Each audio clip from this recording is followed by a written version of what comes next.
Hello students, myself Arvind Singh Chauhan. Today I will teach you first chapter of mathematics number system. In your previous class you have learnt about number line and representing the numbers on it. Now question is what types of numbers we exist in number system. Let's see, you can note down same in your notebooks for future. Students, in number system, there is some terminology which is very important to know that about natural number, whole number, integers, prime number, co-prime number, rational number and irrational numbers. So first is natural number. Natural numbers क्या होते हैं? Numbers which are used to count the things. ऐसे numbers जिनको अपन चीजों को गिनने के लिए यूज करते हैं वो कहलाते हैं आपके natural number and it is denoted by capital N और इसको capital N से denote करते हैं. For example 1, 2, 3, 4, 5 up to so on. This is all natural numbers. Second is whole numbers. All natural numbers including 0 are called whole numbers and it is denoted by W. For example 0, 1, 2, 3, 4, 5 और up to so on. जितने भी number होते हैं इसके आगे वो सब आपके होल नंबर में आते हैं. तो this is natural number and including 0 तो ये पूरा बन जाता है group whole numbers. Third is a integer. तो all natural numbers and their negatives. जितने भी नेचुरल नंबर हैं और उनके नेगेटिव्स इंक्लूडिंग 0 सहित आर नॉन इंटीजर्स. इंटीजर्स कहलाते हैं. They are denoted by capital Z से इनको डिनोट किया जाता है पूरे ग्रुप को. तो फॉर एग्जांपल इधर देखें हम या 0 के बाद चले नेगेटिव में -1, -2, -3, -4 अप टू सो ऑन. इधर जितने भी माइनस में हैं एंड 0 के उस तरफ 1, 2, 3, 4, 5 और अप टू सो ऑन आगे जितने भी नंबर हैं वो सब आपके इंटीजर्स हैं. नंबर 4 पे आता है prime number. Prime numbers are the number having only 2 factors. ऐसे नंबर जिनको फैक्टर किया जाए, जिनके प्राइम फैक्टर किए जाए तो केवल 2 ही फैक्टर मिले. Number itself and 1. खुद वो नंबर और केवल एक दूसरा फैक्टर होगा 1. 2 फैक्टर मिलेंगे. ऐसे नंबर्स को हम बोलते हैं प्राइम नंबर्स. ठीक है ना.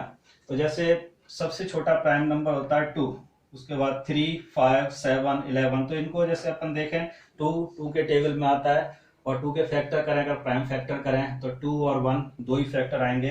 ऐसे 3 के प्राइम फैक्टर करें तो 3 और 1 2 ही फैक्टर हैं. तो नंबर इटसेल्फ एंड 1. एंड 5 के फैक्टर करें 5 और 1 ये 2 ही फैक्टर होंगे. तो 5 और 1 ये 2 ही फैक्टर हुए इसके. तो सेम इसी तरह से आगे अप टू सो ऑन जितने भी नंबर हैं जो अपने ही टेबल में आते हैं और अगर उनके प्राइम फैक्टर किए जाएं तो केवल 2 ही फैक्टर मिले, ऐसे नंबर अपने को कहलाते हैं प्राइम नंबर. एक चीज याद रखें, remember 1 is not a prime number. 1 prime number नहीं होता है. 1 कंपोजिट नंबर भी नहीं होता, 1 प्राइम नंबर भी नहीं होता है.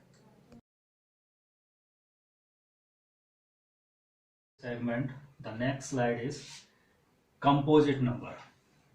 तो numbers having more than 2 factors.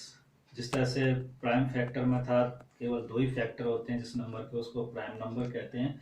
Composite number वो नंबर होते हैं जिसमें किसी नंबर के 2 से ज्यादा फैक्टर हों.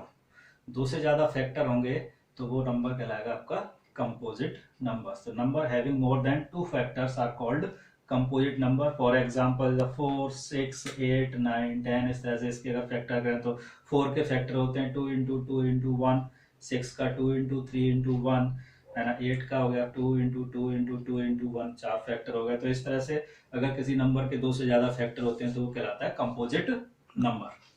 ठीक है. लेकिन एक चीज फिर यहाँ नोट करना है, जिस तरह से 1 प्राइम नंबर नहीं होता उसी तरह से 1 इज नाइदर प्राइम और नॉर कंपोजिट. तो 1 ना तो प्राइम होता है और ना ही कंपोजिट नंबर होता है. इसको remember. Number 5 is a co-prime number, a pair of numbers which does not have common factors other than 1. तो co-prime number वो नंबर है, पेयर 2 नंबर या 3 नंबर जैसे भी हो सकते हैं, तो जिनके कॉमन फैक्टर सेम नहीं हो. अगर हम नंबरों के फैक्टर करें कोई भी फैक्टर मैच नहीं करे केवल एक को छोड़ के। एक तो हर एक नंबर का फैक्टर होता है।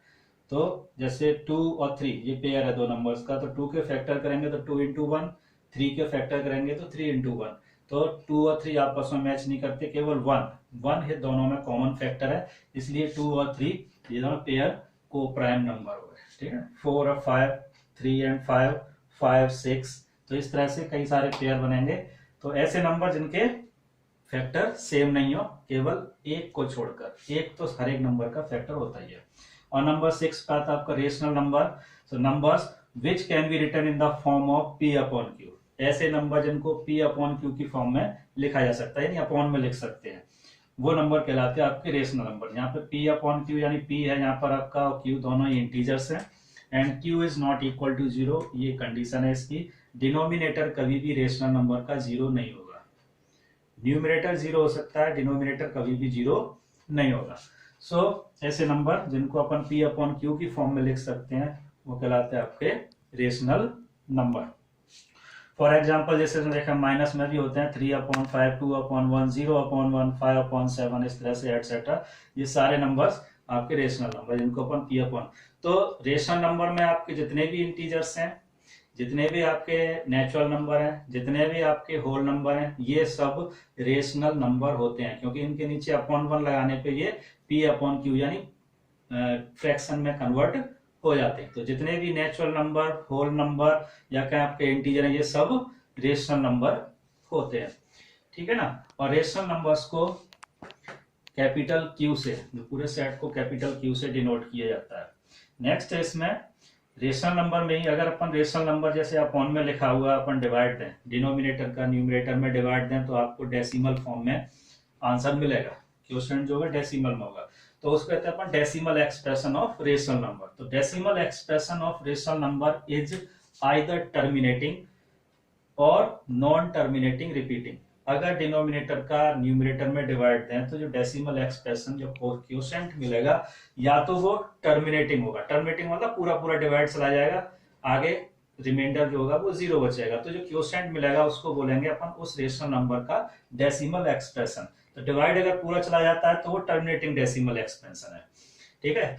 और अगर डिवाइड देने पर, जैसे ये एग्जांपल है 10 अपॉन 3, 3 का डिवाइड 10 में देंगे तो अपने को क्वेश्चन मिलता है 3.333, वो इस तरह से आगे अप टू सो ऑन चलता जाता है। वो डिवाइड कभी भी एंड नहीं होता है और सेम नंबर पॉइंट के बाद रिपीट होते हैं। तो ऐसे नंबर्स को बोलते हैं अपन non terminating repeating decimal expression. तो अगर इस तरह का रिजल्ट मिलता है तो उस कंडीशन में भी ये 10 अपॉन 3 जैसे दे रखा है वो रेशनल नंबर हो गया। ऐसे यहाँ पे दिया 2 अपॉन 5 डिवाइड देने पर 0.4 यानी डिवाइड पूरा चला जाता है, क्वोशिएंट आपका ये 0.4 है, तो ये डेसिमल एक्सपेंशन कहलाएगा आपका टर्मिनेटिंग डेसिमल एक्सपेंशन। तो अपन कह सकते हैं 2 अपॉन 5 रेशनल नंबर है, तो ये 0.4 भी रेशनल नंबर है। ऐसे 10 अपॉन 3 रेशनल नंबर है, तो 3.333 अप टू सो ऑन ये भी रेशनल नंबर कहलाएगा। ठीक है। नंबर 7 लास्ट आता है आपका irrational number. So irrational number ऐसे नंबर होते हैं which can not be written in the form of p upon q। Irrational number को कभी भी p अपॉन q की फॉर्म में नहीं लिख सकते। ठीक है। सो इनके जो डेसिमल एक्सपेंशन होते हैं, डेसिमल एक्सपेंशन में इसको अगर रिप्रेजेंट करते हैं अगर इरेशनल नंबर को, तो इसके decimal expansion non terminating non repeating होते हैं, यानी नंबर टर्मिनेट भी नहीं होगा और सेम नंबर डेफिनेट इंटरवल के बाद रिपीट भी नहीं होंगे अप टू सो ऑन। इस तरह से 3.0328 अलग अलग नंबर है, कोई भी नंबर ऐसा नहीं है जैसे कोई निश्चित डेफिनेट इंटरवल के बाद रिपीट हो रहा हो। ठीक है। और जो अंडर रूट वाले नंबर होते हैं जो परफेक्ट स्क्वायर नंबर नहीं है, जैसे under root 2, under root 3, under root 5, under root 7 है, अंडर रूट 10 कह सकते हैं, अंडर रूट 11 है, अंडर रूट 13, ठीक है ना, अंडर रूट 12 है। ठीक है। जो परफेक्ट स्क्वायर नंबर नहीं है, अगर उनको अंडर रूट लगा के लिख दिया जाए तो वो इरेशनल नंबर होते हैं। तो ये आपका सेगमेंट है पूरा नंबर सिस्टम के बारे में। इसको आप एक बार अच्छी तरह से समझ लें और अपनी नोटबुक के अंदर भी नोट डाउन कर लें।